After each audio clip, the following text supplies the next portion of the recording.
triple, no, quadruple system. It's beautiful. They're alive. That is Jodie Foster in the 1997 movie Contact. Now, her character that she plays there is inspired by a real-life lady called Jill Tarter, who has just retired after 30 years of searching for extraterrestrial life.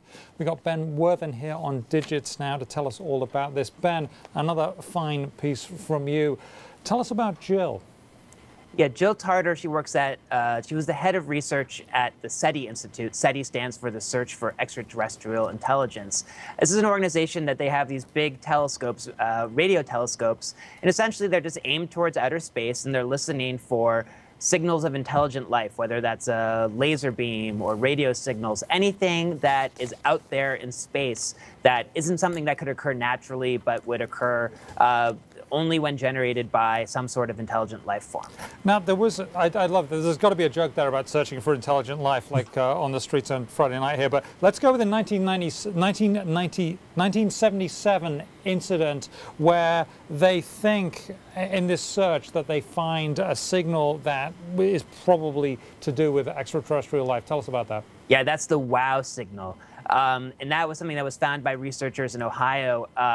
And someone, you know, this is a time when they would get a printout of all the previous day's signals, and someone saw this one signal and wrote "wow" in the margins. It seemed to be something that was generated not by some sort of natural occurring element, and researchers have more or less tried for 30 years to find it again, and no one has. So no one has been able to show conclusively that it's an extraterrestrial signal.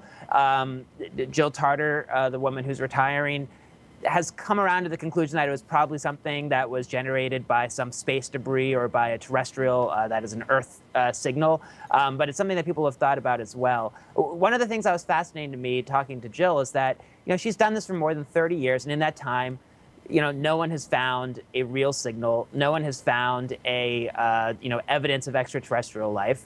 You know, she did say in 1997 they had one whole day where they were super excited about some signal. It turned out one of their antennae had been hit by lightning.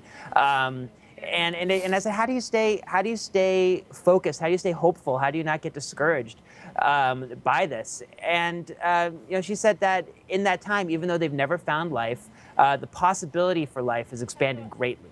So, for instance, we know about, you know, many, many more planets, and that there's going to be, you know, she said, we haven't found a planet that's just like Earth, but it's just a matter of time now that we know so much about planets that we will find one. Also, she said, we know so much more about life. You know, we used to have this very narrow idea of what life could be, and since then we found organisms that survive in the ice, that survive miles underwater. And so, you know, it's possible that, you know, life could be, you know, in any number of environments and not just the narrow Earth-like planets that we once believed.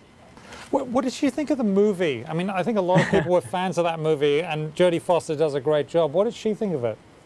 I think it was fun. You know, I'll point out that, you know, she was the inspiration for it, but the movie, which is based on a Carl Sagan novel, it's not true. So, for instance, you know, the clip that you played is what Jodie Foster is actually, in fact, having made contact with aliens and traveling through space. That's not something that Jill actually did.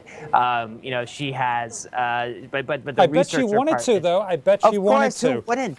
You know, I mean, no, you're imagine right. what a part of science where, you know, if you make one discovery, you know, if you find extraterrestrial life just once, I mean, that's got to go down as one of the biggest scientific breakthroughs of all time, if you can actually get it. Certainly, it's one that I think every person on the planet would be fascinated by. This is great. I urge everybody to read more of this interview, this question and answer interview in the Wall Street Journal. Thank you very much, Ben. Always a pleasure.